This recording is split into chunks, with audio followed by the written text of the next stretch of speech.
పరిశుద్ధులైనటువంటి మీకందరికీ నా హృదయపూర్వకమైనటువంటి వందనాలు. సర్వోన్నతుడు, సర్వశక్తిమంతుడు, సర్వాధికారి అయినటువంటి దేవునికి స్తుతులు స్తోత్రాలు చెల్లిస్తుంటున్నాను. ఇప్పటి వరకు మనల్ని కాచి కాపాడి సంరక్షించినందుకు, అదే రీతిగా ఆయన యొక్క వాక్యాన్ని మీతో పంచుకున్నటువంటి ఆ యొక్క కృపను ఇచ్చినందులకై దేవుని యొక్క కృపను బట్టి మనం గడిచిన వారం క్రీస్తు ప్రభువారిని వెంబడించుట అనేటువంటి పాఠాన్ని గురించి ఆలోచన చేస్తున్నాం. వెంబడించుట అంటే పోలి నడుచుకోవడమని, వెంట వెళ్ళడము అనేటువంటి విషయాల్ని మనం ఆలోచన చేస్తాం. ఆనాడు ఉన్నటువంటి అనేక మంది ప్రజలు మొదటి శతాబ్దంలో క్రీస్తు ప్రభువారిని వెంబడించినట్లుగా మనం పరిశుద్ధ గ్రంథం నుంచి పరిశీలన చేశాం. వెంబడించినటువంటి వారందరూ గొప్ప సమూహంగా వెంబడించడమే కాకుండా ఆయనను వెంబడించినటువంటి అందులో వారి యొక్క ఉద్దేశము ఆహారం కొరకని, స్వస్థత పొందుకోవడం కొరకు అని, సూచక క్రియలు ఆయన చేస్తే వాటిని చూడాలి అనేటువంటి ఉద్దేశంతో, కొద్దిమంది జనాంగము ఆయన ఏమి బోధిస్తున్నారో దానిని తప్పు పట్టాలనేటువంటి ఉద్దేశముతో, మరికొద్ది మంది జనాంగము ఆయనను శోధించడానికి, ఇంకా కొద్దిమంది ఆయన ద్వారా అద్భుతాలు జరుగుతాయి, ఆ యొక్క అద్భుతాలు చూడాలి అనేటువంటి ఉద్దేశంతో మొదటి శతాబ్దంలో ఉన్నటువంటి జనాంగం ప్రభువారిని వెంబడించినట్లుగా మనం పరిశీలన చేశాం. తరువాత శిష్యులు ఆయన పిలవగానే వారు చేస్తున్న పనులను విడిచిపెట్టి వచ్చినట్లుగా మనం చూసాం. వారిలో పేతురు, అంద్రేయ గారు వలలు విడిచిపెట్టి, జీవనాధారం విడిచిపెట్టి ప్రభువారిని వెంబడించినట్లుగా చూసాం. మత్తయ్య గారు ఆయన చేస్తూ ఉన్నటువంటి ఆ యొక్క వృత్తి, ఉద్యోగము దానిని విడిచిపెట్టి ప్రభువారిని వెంబడించినట్లుగా చూసాం. యాకోబు గారు, యోహాను గారు తండ్రిని అక్కడ ఉన్నటువంటి పనివారి దగ్గర విడిచిపెట్టి ప్రభువారిని వెంబడించినట్లుగా మనం చూసాం. ఇంకా అనేక మంది ప్రభువారిని వెంబడించినటువంటి వారిలో తిమోతి గారు ఆయన యొక్క అన్ని కష్టాలు తెలిసి, తరువాత పౌలు గారు ఎలాంటి కష్టాలన్నింటినీ పడ్డారో వాటిని కళ్ళారా చూసి దేవుని కొరకై వెంబడించినట్లుగా మనం పరిశుద్ధ గ్రంథం నుంచి పోయినటువంటి వారాన ఆలోచన చేశాం. దానికి కొనసాగింపుగా ఈ వారాన ఈ దినాన ఉన్నటువంటి మనము ఏ రీతిగా ఆయనను వెంబడించాలి అనేటువంటి విషయాన్ని మనం ఆలోచన చేద్దాం, నేర్చుకుందాం. ప్రియమైనటువంటి నా సహోదరి సహోదరులారా, మీరందరూ ఈ యొక్క మాటలు శ్రద్ధగా వింటున్నారని, దేవుని యొక్క గ్రంథం మీద మీ యొక్క ఆలోచన ఉందని నేను నమ్ముతూ మీకు తెలియజేస్తూ ఉంటున్నాను. ఎందుకు అంటే దేవుని యొక్క వాక్యము వెలపెట్టి కొనలేనటువంటిది. పరిశుద్ధాత్మ పూర్ణులై దేవుడు ఇచ్చినటువంటిది. అలాంటి వాక్యాన్ని మనం వినేటప్పుడు వినగలిగేటువంటి చెవులు, గ్రహించగలిగేటువంటి మనస్సు ఉండి ఆ యొక్క మాటలు మన యొక్క హృదయంలో ఉంచుకొని తద్వారా ముందుకు వెళ్ళాలని మీకు తెలియజేస్తూ ఉంటున్నాను. ప్రభువారిని ఎలా వెంబడించాలి అనేటువంటి విషయాన్ని మనం ఈ సమయం ముందు ఆలోచించేద్దాం. ఒకరిని వెంబడించాలి అంటే వారి యొక్క పిలుపు మనకు అవసరమై ఉంటుంది. ఒక వ్యక్తి మనల్ని పిలవకుండా లేదా వారి గురించి మనకు తెలియకుండా మనం ఆ యొక్క వ్యక్తిని మనం వెంబడించడం జరగదు. అయితే ఆ పిలుపు ఎలా ఉంటుంది అని మనం ఆలోచన చేస్తే యోహాను సువార్త 10వ అధ్యాయం 27వ వచనం ఒకసారి చదువుకుందాం. నా గొర్రెలు నా స్వరము వినును, నేను వాటిని నెరుగుదును, అవి నన్ను వెంబడించును. ప్రభువారు తెలియజేసినటువంటి విషయం ఇక్కడ ఏంటంటే, నా గొర్రెలు నా యొక్క స్వరము వింటాయి. అవును ప్రియులారా, గొర్రెలు వాటిని కాపలా కాచే ఆ యొక్క కామందు స్వరాన్ని వింటాయి. వారు పిలిచిన వెంటనే వారి దగ్గరికి వెళ్తాయి.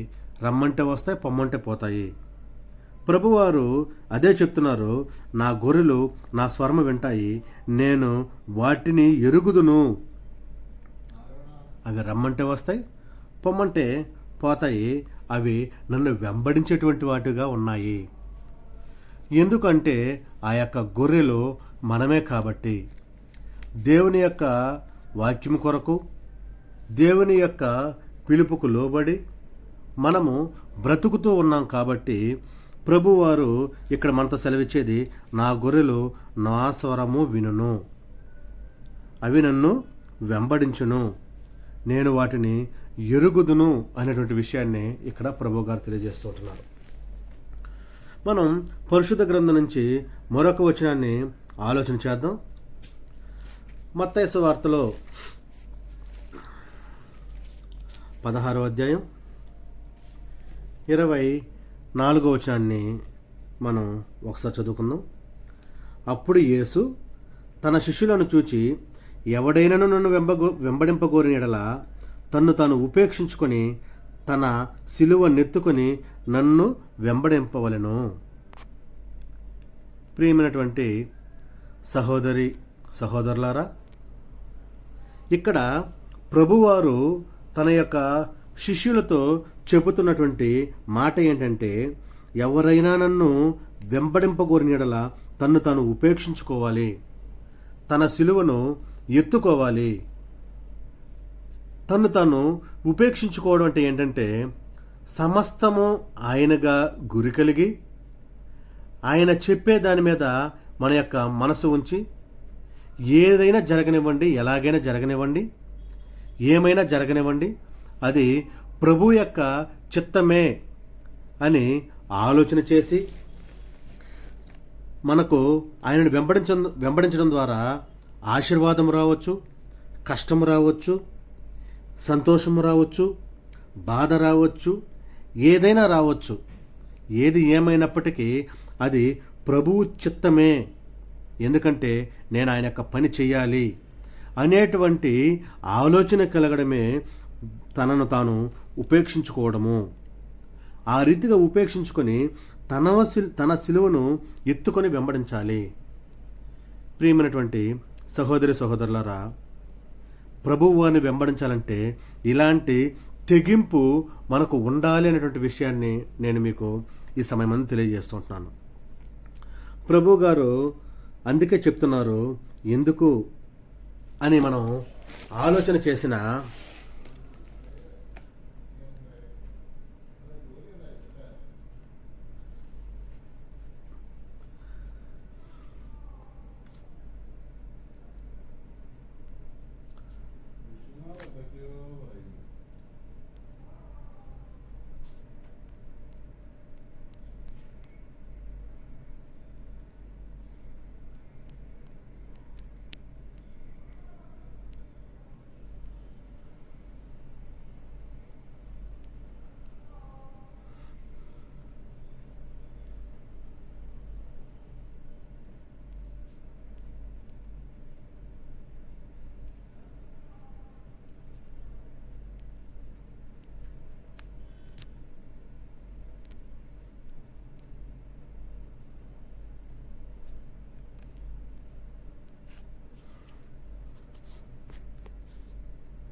మరి యొక్క వచనాన్ని మనం పరిశుద్ధ గ్రంథం నుంచి ఆలోచన చేద్దాం.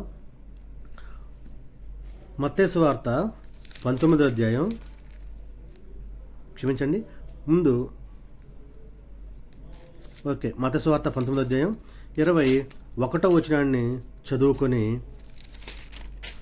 మనం ముందుకు వెళ్దాం. అందుకు యేసు, నీవు పరిపూర్ణుడు వగుటకు కోరిన యెడల పోయి నీ ఆస్తిని అమ్మి బేదలకిమ్ము, అప్పుడు పరలోకమందు నీకు ధనము కలుగును, నీవు వచ్చి నన్ను వెంబడించమని అతనితో చెప్పాను. అయితే ఆ ధనవంతుడు మిగుల ఆస్తి గలవాడు కాబట్టి ఆ మాట విని వ్యసనపడుతూ వెళ్ళిపోయాడు. ప్రియమైనటువంటి వారలారా, ఈ యొక్క చిన్న కథ మనకు తెలుసు. పరిశుద్ధ గ్రంథంలో ఒక వ్యక్తి ప్రభు దగ్గరకు వచ్చి, ప్రభువా, బోధకుడా, నేను నిత్య జీవం పొందడానికి ఏ మంచి కార్యాలు చేయాలని అడిగాడు. అందుకైనా మంచి కార్యాల గురించి నన్ను ఎందుకు అడుగుతున్నావు? మంచివాడు ఒక్కడే, నీవు జీవంలో ప్రవేశించాలని అనుకుంటే ఆజ్ఞలను గైకును అనేసని ప్రభువారు చెప్పడం జరుగుతుంది. ఆ తర్వాత ఏ ఆజ్ఞలని ఆయన అడిగినప్పుడు యేసు ప్రభువారు నరహత్య చేయకూడదు, విభచరింపకూడదు, దొంగిలించకూడదు, అబద్ధ సాక్ష్యం పలకూడదు, తల్లిదండ్రులను సన్మానించు, నిన్ను వల్ల నీ పొరుగువారిని ప్రేమించు అని ఈ ఆజ్ఞలన్నింటినీ చెప్పిన తర్వాత అందుకు ఆ యవ్వనుడు ఏమంటారంటే, ఇవన్నీ నేను జరిగిస్తూనే ఉన్నాను చిన్నప్పటి నుంచి, ఇంకా నాకేంటి కొదువా అని ప్రభువారిని అడిగినప్పుడు ప్రభువారు అతని ఆంతర్యాన్ని ఎరిగి ప్రభువారు ఏం చెప్పారంటే, నువ్వు పరిపూర్ణుడు అవ్వాలంటే, అంటే అప్పటి వరకు నువ్వు అనుసరిస్తూ ఉన్నావు ఓకే, కానీ ఇంకా పరిపూర్ణుడు అవ్వాలంటే నువ్వు ఏం చేయాలి అని అంటే, నీకు ఎక్కువ ఆస్తి ఉంది, ధనము నీ దగ్గర ఉంది కాబట్టి ఆ ధనాన్ని అమ్మేసి నువ్వు పేదలకు ఇచ్చేసి నన్ను నువ్వు వెంబడించు. అలా నువ్వు వెంబడిస్తే ఏమవుతుంది? నువ్వు అనుకున్న రీతిగా నిత్య జీవాన్ని పొందుకోవడానికి అవకాశం ఉంటుంది అని ప్రభువు గారు ఆ ధనవంతుడితో చెప్పినప్పుడు ధనవంతుడి యొక్క మనసు నొచ్చుకొని నిత్య జీవాన్ని గూర్చి ఆలోచన చేయకుండా కళ్ళ ముందు కనిపిస్తున్న ధనాన్ని గూర్చి ఆలోచన చేసి ఏం చేశాడు? వెనుదిరిగి వెళ్ళిపోయాడు. అప్పుడు ప్రభువారు చెప్తారు శిష్యులను చూసి ఏమని, ధనవంతుడు పరలోక రాజ్యంలో ప్రవేశించడం కంటే ఒంటె సూది యొక్క బెజ్జములో దూరుతుంది అనేటువంటి విషయం. అంటే ఒక ధనవంతుడు దేవుని రాజ్యంలో ప్రవేశించడం అంత కష్టము, ఒక ధనవంతుడు ప్రభువారిని వెంబడించడము అంత కష్టము, ఒక ధనవంతుడు పరిపూర్ణ అవ్వడము అంత కష్టము. కాబట్టి ప్రియమైనటువంటి వారలారా, ప్రభువారిని మనం వెంబడించాలంటే ధనాన్ని విడిచిపెట్టి మనం వెంబడించాలి అనేటువంటి విషయాన్ని ఈ సమయం ముందు మీకు తెలియజేస్తున్నాను. మరొక వచనాన్ని మనం చదువుకుందాం. మార్కు సువార్త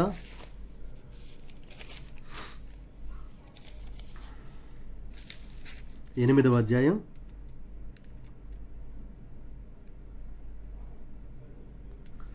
34వ వచనం చూడండి. ఇందాక మనం చదువుకున్నాం కదా. అంతటా ఆయన తన శిష్యులను జనసమూహములను తన ఎద్దుకు పిలిచి, నన్ను వెంబడింపగోరువాడు తను ఉపేక్షించుకొని తన శిలువను ఎత్తుకొని నన్ను వెంబడింపవలెను. దానికి సంబంధించి లోకాసు వార్తలో కూడా ఒక వచనం మనం చదువుకుందాం.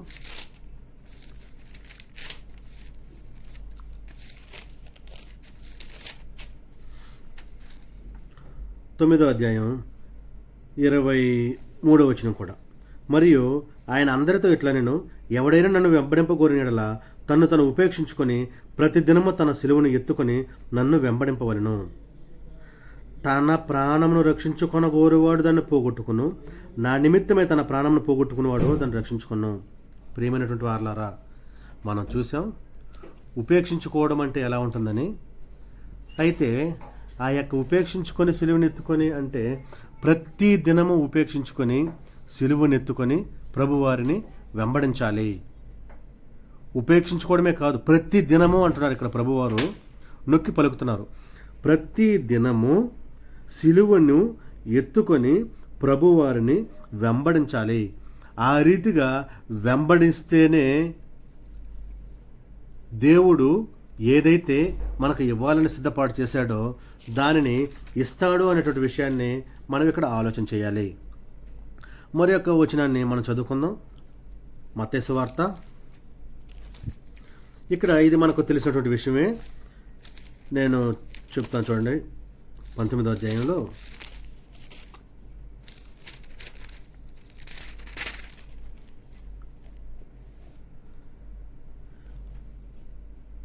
27వ వచనం.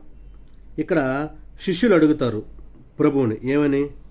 పేతురు గారు, ఇదిగో మేము సమస్తమును విడిచిపెట్టి నిన్ను వెంబడించితిమి. ప్రియమైనటువంటి సహోదరులారా, పేతురు గారు ప్రభుతో అంటున్నటువంటి మాట మనం ఇంతకుముందు ఆలోచన చేసిన దాన్ని కంటిన్యూషన్లో ఉంటుంది.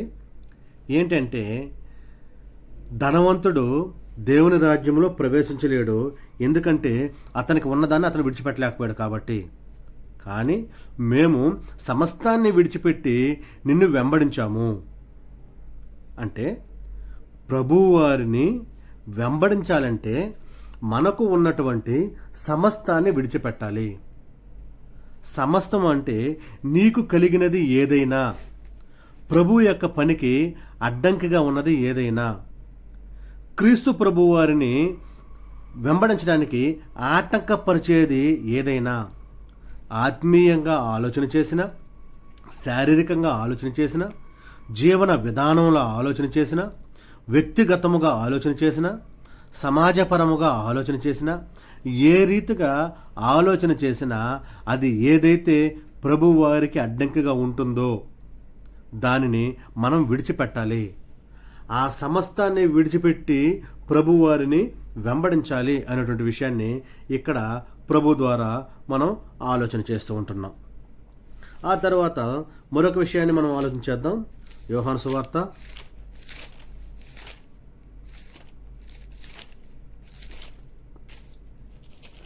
12వ అధ్యాయం 26వ వచనం. ఒకడు నన్ను సేవించిన యెడల నన్ను వెంబడింపవలెను, అప్పుడు నేను ఎక్కడ ఉందునో అక్కడ నా సేవకుడును ఉండును. ఒక నన్ను ప్రేమించిన యెడల నా తండ్రి అతనిని ఘనపరుచును. ప్రియమైనటువంటి సహోదరులారా, ఎవరైనా సరే ప్రభువారిని సేవించాలి అనేటువంటి ఆశ కలిగి ఆలోచన కలిగినటువంటి వారు వెంబడించాలి. ఆయనను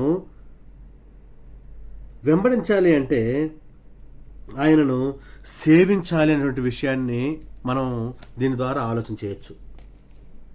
ఎలా సేవించాలి అని మనం ఆలోచన చేస్తే, ఉదయం నుంచి సాయంకాలం వరకు మన యొక్క అనుదిన జీవితంలో, మన దైనందిన జీవితంలో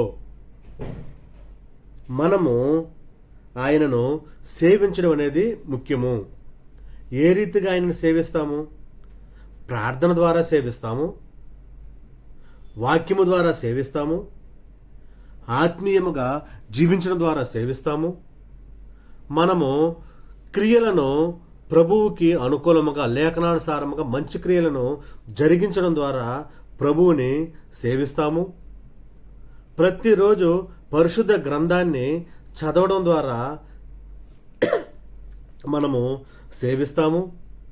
ఇతరులకు సహాయం చేస్తూ మంచి పనులు చేయడం ద్వారా మనము ప్రభువుని సేవిస్తాము. ఇతరులకు వాక్యాన్ని ప్రకటించడం ద్వారా ఆయన సేవిస్తూ ఆయనకి దగ్గరవుతాము. ఇప్పటి వరకు మనం ఆలోచన చేసినటువంటి ప్రతి ఒక్క విషయాన్ని బట్టి ఈ యొక్క కార్యక్రమాలు అన్నింటినీ చేస్తూ మనము ప్రభువారిని వెంబడించాలి. మనం ఇప్పటి వరకు ఆలోచన చేస్తున్నటువంటి విషయము, మనం ఎలా ప్రభువుని వెంబడించాలి అనేటువంటి దాని మీద ఆలోచన చేస్తున్నాం. ప్రభువుని వెంబడించేటప్పుడు మనం ఉపేక్షించుకొని, తన సిలువనెత్తుకొని, ధనాన్ని విడిచిపెట్టి, సేవిస్తూ సమస్తాన్ని విడిచిపెట్టి ప్రభువారిని వెంబడించాలి. ఈ యొక్క వెంబడించేటువంటి విషయంలో శిష్యులతో పాటు మనము ప్రాముఖ్యంగా అపోస్తలుడైనటువంటి పౌలు గారిని మనం ఆలోచన చేయవచ్చు. అపోస్తలుడైనటువంటి పౌలు గారు కొరింథీయులకు రాసినటువంటి 2వ పత్రిక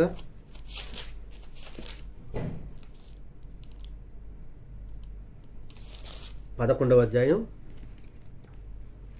నేను 22 నుంచి చదువుతాను చూడండి. వారు హెబ్రీయులా, నేను హెబ్రీయుడనే. వారు ఇశ్రాయేలీలా, నేనును ఇశ్రాయేలీయుడినే. వారు అబ్రహాము సంతానమా, నేనును అట్టివాడనే. వారు క్రీస్తు పరిచారకులా, వెర్రివాని వలె మాటలాడుచున్నాను. నేనును మరి ఎక్కువగా క్రీస్తు పరిచారకుడను. మరీ విశేషముగా ప్రయాసపడితిని, మరి అనేక పర్యాయములు చెరసాలలో ఉంటిని, అపరిమితముగా దెబ్బలు తింటిని, అనేక మారులు ప్రాణాపాయములలో ఉంటిని. యూదుల చేత 5 మారులు ఒకటి తక్కువ 4 దెబ్బలు తింటిని, 3 మారు బెత్తములతో కొట్టబడితిని, ఒకసారి రాళ్లతో కొట్టబడితిని, 3 మారు ఓడ పగిలి శ్రమపడితిని, ఒక రాత్రింబగలు సముద్రంలో గడిపితిని, అనేక పర్యాయములు ప్రయాణములలోను, నదుల వలనైన ఆపదలలోను, దొంగల వలనైన ఆపదలలోను, నా స్వజనుల వలనైన ఆపదలోను, అన్యజనుల వలనైన ఆపదలలోను, పట్టణములో ఆపదలలోను, అరణ్యములో ఆపదలలోను, సముద్రములో ఆపదలోను, కపట సహోదరుల వలన ఆపదలోను ఉంటిని.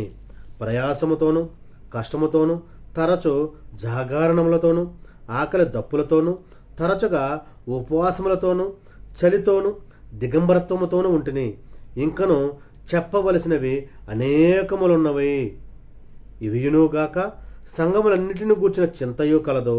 ఈ భారము దినదినమున నాకు కలుగుచున్నది. ప్రియమైనటువంటి సహోదరి సహోదరులారా, మనం ఇప్పటి వరకు చూసినటువంటి ఈ యొక్క ఎగ్జాంపుల్స్ అన్నీ ఒక ఎత్తు, అంటే వాక్యములు ఇప్పుడు దాకా చెప్పబడినటువంటి విషయాలన్నీ ఒక ఎత్తు. ఈ సమయమందు అపోస్తలుడైనటువంటి పౌలు గారు ప్రభు వారిని వెంబడించేటువంటి విషయంలో ఇదిగో మనం ఇప్పుడు చూసుకున్నటువంటి ప్రతి విషయాన్ని ఆలోచన చేస్తే ఇలాంటివి ఎన్నొచ్చినప్పటికీ నేను ప్రభు వారిని పోలి నడుచుకుంటాను, ఆయనను మాత్రమే వెంబడిస్తాను అని చెప్పడం ఇంకొక ఎత్తు. మనం ఆలోచన చేద్దాం. ఈ దినాలలో ప్రభు వారిని కూర్చున్నటువంటి ఇబ్బందులు మనకు కలిగినవి ఏంటి? వేళ్ల మీద కూడా లెక్క పెట్టలేం ప్రియమైనటువంటి వారలారా. ఎందుకు అంటే ఈ దినాల్లో దేవుని పరిచర్య చేయడము, ప్రభు వారిని వెంబడిస్తూ ముందుకెళ్ళడము చాలా సులభతరము. ఎందుకంటే సమస్తము దేవుడు మన కొరకు సిద్ధపాటు చేసేసాడు. ఆయన మన కొరకు కొత్తగా సృష్టించాల్సింది, సిద్ధపాటు చేసింది ఏమీ లేదు. సమస్తం మన కలెదురుగ్గా ఉంది. మనం వెళ్ళి నేరుగా దేవుని యొక్క పరిచర్య చేయడమే, దేవుని యొక్క వాక్యాన్ని బోధించడమే, సంఘం ఉంటే సంఘంలోకి వెళ్ళి వాక్యాన్ని చెప్పడమే, సంఘాన్ని నడిపించడమే. ఇది చాలా సులభతరం అయిపోయింది. కానీ ఆనాడు దేవుడి కుమారుడి నుండి క్రీస్తు ప్రభు వారిని వెంబడిస్తూ నడవడము, దేవుని పని జరిగించడము, రాజ్య వ్యాప్తి కొరకు ప్రయాసపడడం అనేది చాలా కష్టంతో కూడుకున్న పని అనే విషయాన్ని మనం ఆలోచించాలి. ఎలాంటి కష్టము అని మనం ఆలోచన చేస్తే, ఈ వచనాలను మనం పరిశీలన చేస్తే అసలు మనం ఈ దినాల్లో మనం పడేది కష్టమే కాదనిపిస్తుంది. ప్రభువారిని వెంబడించేటువంటి విషయంలో మనము ఎక్కడో లీస్ట్లో చాలా చాలా తక్కువలో ఉన్నాం పౌలు గారితో పోల్చుకుంటే అనిపిస్తుంది. మనం పరిశీలన చేస్తే చెరసాలలో అంటే జైలులో దేవుని యొక్క పని నిమిత్తము, ప్రభువారిని వెంబడించే నిమిత్తము మనము జైలులో ఉన్నామా? కానీ పౌలు గారు ఉన్నారు. ప్రభువారిని వెంబడించేటువంటి విషయంలో అపరిమితముగా దెబ్బలు తిన్నామా? దెబ్బలు తినడం వేరు ప్రియమైనటువంటి సహోదరి సహోదరులారా, అపరిమితముగా తినడం వేరు. అంటే చాలా ఎక్కువ దెబ్బలు తినడం. అనేక మార్లు ప్రాణాపాయాలలో ఉంటిని. ప్రాణానికి అపాయం అంటే చనిపోయేటువంటి స్థితి. ఎప్పుడు చచ్చిపోతాడో తెలియదు, ఎలా చచ్చిపోతాడో తెలియదు, లేకపోతే ఎవరైనా చంపేస్తారో తెలియదు. అలాంటి అపాయకరమైనటువంటి స్థితిలో ప్రభువారిని వెంబడించారు. ఈ దినాల్లో మనం అలా ఉన్నామా? యూదుల చేత 5 మారులు ఒకటి తక్కువ 40 దెబ్బలు తింటుని. ఒక దెబ్బ తినడం ఒక ఎత్తు అయితే 40 దెబ్బల లెక్కన 5 సార్లు అంటే దాదాపు 195 దెబ్బలు. 195 దెబ్బలు అపోస్తలుడైన పౌలు గారు క్రీస్తు ప్రభువు వారిని వెంబడించేటువంటి ఆ యొక్క ప్రాసెస్లో తిన్నాడు.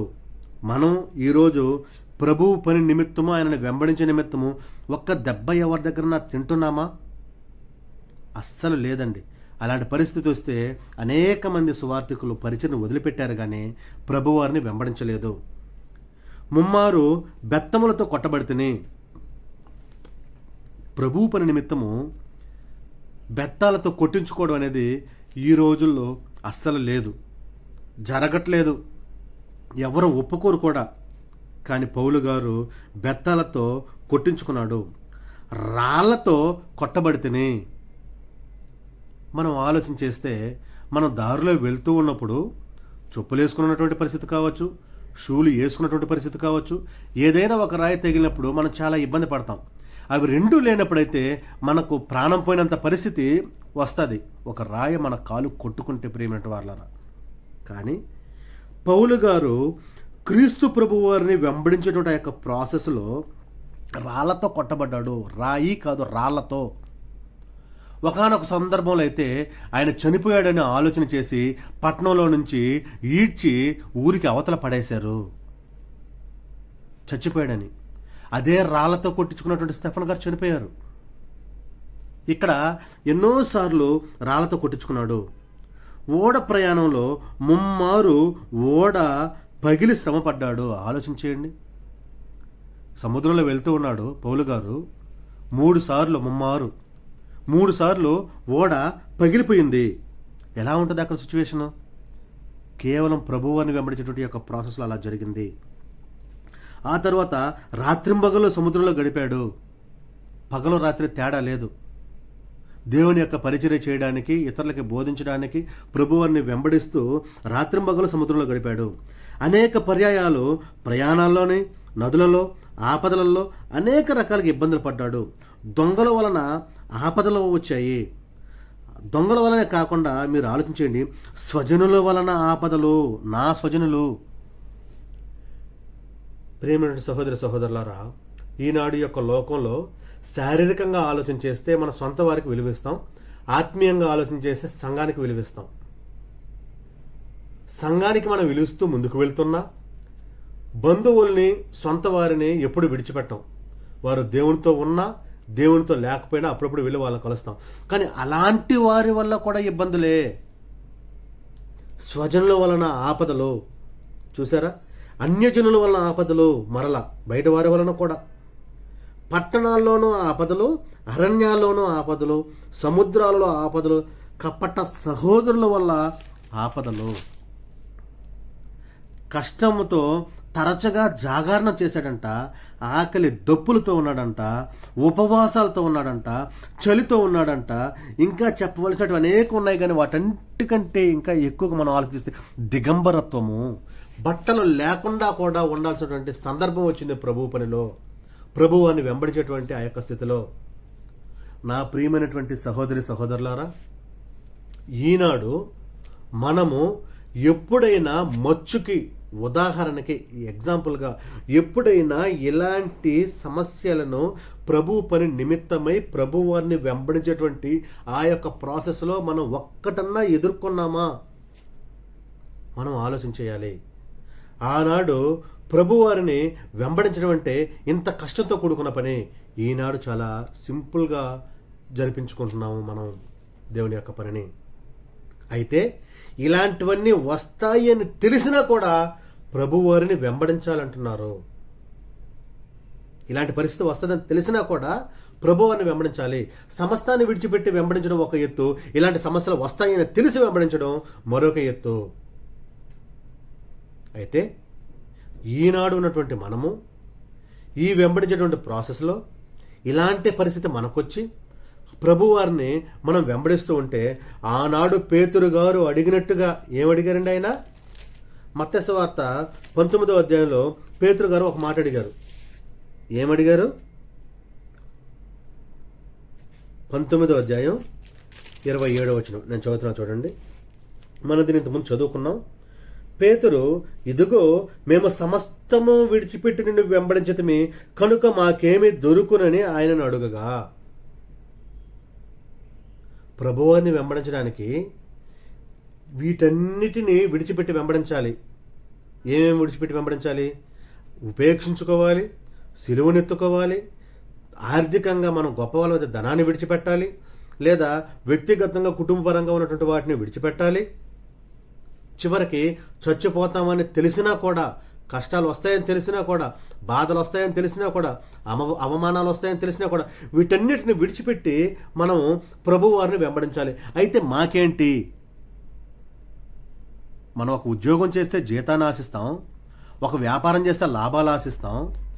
ఆ రీతిగా ఇక్కడ అపోస్తలుడైన పౌలు గారు ఒక మాట అడిగారు, సమస్తాన్ని విడిచిపెట్టి నిన్ను వెంబడించాము, అయితే మాకేం దొరుకుతుంది? ప్రియమైనటువంటి వారలారా, దానికి ప్రభువు వారు ఇస్తున్నటువంటి సమాధానం ఆనాడు ఉన్నటువంటి వారికే కాకుండా ఈనాడు ప్రభువుని వెంబడిస్తున్నటువంటి మనకు కూడా, ఆయన నుంచి ఏదేదో ఆశించి వచ్చినటువంటి జనాంగానికి కూడా, ఆయన యొక్క శిష్యులకు కూడా, ఈ లోకంలో ఉన్నటువంటి మానవాళికి, సమస్తమైనటువంటి మనుషులకు కూడా జాతి భేదము లేకుండా, లింగ భేదము లేకుండా, భాష భేదము లేకుండా, ఆ తర్వాత మతము కులము భేదము లేకుండా, దేశము అనేటువంటి భేదము లేకుండా, ప్రపంచంలో ఉన్నటువంటి ప్రతి ఒక్కరికి ప్రభు వారిచ్చేటువంటి ఒకటే ఒకటి సమాధానం, సమస్తాన్ని విడిచిపెట్టి నిన్ను వెంబడించాం, నీ కోసమే మేము సమస్తాన్ని పరిత్యజించాం, నీ కోసమే బ్రతుకుతూ ముందుకు వెళ్తున్నాం, నీ యొక్క పరిచర్యలో ఎన్నో ఇబ్బందులు ఎదుర్కొంటున్నాం. అయితే ప్రభువా మాకేంటి అని మనం అడిగేటువంటి ఆ యొక్క ప్రశ్నకి ప్రభు వారు ఇచ్చేటువంటి సమాధానం ఏంటి అంటే, యేసు వారితో ఇట్లా, నేను ప్రపంచ పునర్జననమందు మనుష్య కుమారుడు తన మహిమగల సింహాసనము మీద ఆసీనుడై ఉండినప్పుడు నన్ను వెంబడించిన మీరును 12 సింహాసనముల మీద ఆసీనులై ఇశ్రాయేలు 12 గోత్రముల వారికి తీర్పు తీర్చుదురు. నా నామము నిమిత్తము అన్నదమ్ములనైనను, అక్కచెల్లెడనైనను, తండ్రినైనను, తల్లినైనను, పిల్లలనైనను, భూములనైనను, ఎండ్లనైనను విడిచిపెట్టిన ప్రతి వాడును 100 రెట్లు పొందును. ఇదిగాక నిత్య జీవమును స్వతంత్రించుకుందురు. ప్రియమైనటువంటి దేవుని సంగమా, ఇదిగో ఇదే సమస్తాన్ని విడిచిపెట్టి మనం ప్రభుని వెంబడిస్తే మనకు దొరికేటువంటి ప్రతిఫలము. ఆనాడు శిష్యులతో ఆయన చెప్తూ ఉన్నాడు, మనుష్య కుమారుడు తన మహిమగల సింహాసనం మీద ఆసీనుడై ఉన్నప్పుడు నన్ను వెంబడించిన మీరందరూ 12 సింహాసనాల మీద ఆసీనులై ఉండి 12 గోత్రాల వారికి తీర్పు తీరుస్తారు అని చెప్పాడు. అది ఎక్కడ జరిగిందంటే, సంఘము స్థాపించబడినప్పుడు యెరూషలేములో ఆ యొక్క శిష్యులు అక్కడ 12 మంది నిలబడినప్పుడు జరిగింది అనేటువంటి విషయం మనకందరికీ తెలుసు. అయితే నా నామము నిమిత్తము అన్నదమ్ములు కానివ్వండి, అక్కచెల్లెలను కానివ్వండి, తండ్రిని కానివ్వండి, తల్లిని కానివ్వండి, పిల్లను కానివ్వండి, భూములు కానివ్వండి, ఎండ్లను కానివ్వండి విడిచిపెట్టిన ప్రతి వాడు 100 రెట్లు పొందుతాడు. ఇక్కడ మనం ఒక విషయాన్ని ఆలోచన చేయాలి ప్రియమైనటువంటి వారలారా. తల్లిదండ్రులు విడిచిపెడితే 100 రెట్లు ఇస్తాడంటే 100 మంది తల్లిదండ్రులు ఇస్తాడనా? లేదు. పిల్లల్ని విడిచిపెడితే 100 మంది పిల్లల్ని ఇస్తాడనా? అక్క చెల్లెల్ని విడిచిపెడితే 100 మంది అక్క చెల్లెల్ని ఇస్తాడనా? ఒక ఇంటిని విడిచిపెడితే 100 ఇల్లు ఇస్తాడనా? వీటన్నిటికంటే మరొక ఎత్తు ఈ యొక్క లోకంలో సర్వసాధారణంగా ఆశ కలిగినటువంటి మనుషులు చేసేది భూములు కొనడము, పొలాలు కొనడము, ఆస్తులు సంపాదించుకోవడం. ఆ యొక్క భూములను కూడా విడిచిపెడితే 100 రెట్లు ఇస్తాడనా? ఇది వాక్యము ఉన్నదే ఉన్నట్టుగా మనం ఆలోచన చేస్తే చాలా సంతోషకరమైనటువంటి విషయం. ఎందుకంటే ఒకదాన్ని విడిచిపెడితే మనకు 100 రెట్లు ఇస్తున్నాడు, ఒకదాన్ని విడిచిపెడితే మనకు 100 రెట్లు ఇస్తున్నాడు కాబట్టి మనకు ఇబ్బంది లేదు. అయితే దీన్ని మనం ఇలాగే వాక్యం ప్రకారం భాషను బట్టి మనం ఆలోచన చేద్దామా? కాదు, చేయకూడదు. ఇక్కడ ప్రభువారు చెప్పేది ఏంటంటే, ఆయన కొరకు సమస్తాన్ని విడిచిపెట్టినటువంటి మీరు సంఘము ద్వారా 100 రెట్లు పొందుతారు. ఇప్పుడు ఈ యొక్క వాక్యాన్ని వింటున్నటువంటి సంఘం మొత్తము, అందులో స్త్రీలుంటే అక్కచెల్లెళ్ళు, పురుషులుంటే అన్నదమ్ములు, పెద్దవారుగా ఉంటే తల్లిదండ్రులు, చిన్నవారుగా ఉంటే ప్రియ సహోదరులు. ఇది ప్రభువారు మనకు తెలియజేసేది. నువ్వు యొక్క లోకంలో నువ్వు పోగొట్టుకుంటావు, కానీ ఆత్మ సంబంధంగా అంతకు రెట్టింపు ఆశీర్వాదాలు మీకు నేను ఇస్తాను సంగమ ద్వారా. ప్రియమైనటువంటి సహోదరి సహోదరులారా, ఇవన్నీ ఇవ్వడం కాకుండా ఇంకా ప్రభువు గొప్పగా సెలవిచ్చిన మరొక మాట ఏంటి అంటే, మీరందరూ అంటే మనమందరము ప్రభువారిని వెంబడిస్తే మనమందరము నిత్య జీవమును స్వతంత్రించుకుంటాము. ఎంత గొప్ప విషయమో కదా, ఎంత అద్భుతమైనటువంటి విషయమో కదా, మనం ఎదురు చూస్తున్నటువంటి ప్రతిఫలమే కదా. ఒక క్రైస్తవుడు గురి కలిగి పరలోకాన్ని స్వతంత్రించుకోవడానికి ఈ యొక్క లోకంలో ప్రయాసపడతాడు. స్త్రీ కానివ్వండి, పురుషులు కానివ్వండి, మన ప్రయాస మొత్తం పరలోకం చేరాలనేదే. ప్రభువారిని మనము సమస్తము విడిచిపెట్టి వెంబడిస్తే మనకు నిత్య జీవమును ఇస్తాడు. నాకు తెలిసి నా సహోదరి సహోదరులారా, వింటున్న మీకు అందరికి చెప్పేది, ఒక క్రైస్తవుడికి ఇంతకు మించినటువంటి ఆశీర్వాదము ఎక్కడా లేదు. ఈ యొక్క లోకంలో ఇంక దొరకదు. ప్రభువు నోటి ద్వారా నువ్వు నిత్య జీవాన్ని పొందుకున్నావు అనేటువంటి మాట మనం వింటున్నామంటే దానికి మించిన భాగ్యం లేదు, ధన్యత లేదు. ఇంక ఈ యొక్క లోకంలో ఏమి సంపాదించుకోవాల్సిన అవసరం లేదు, ఏది దానికి ఈక్వల్గా రాదు.